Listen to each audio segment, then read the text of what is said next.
বাবুকে গেঞ্জি পরাতে হবে, জুতা পরাতে হবে।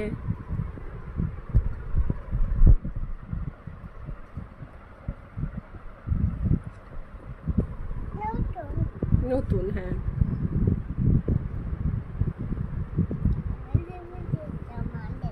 তারপরে কি করতে হবে? বাবুকে দুধু খাওয়াতে হবে না?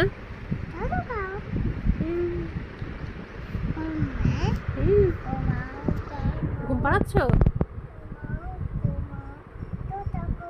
হ্যাঁ, জুতা খুলবে।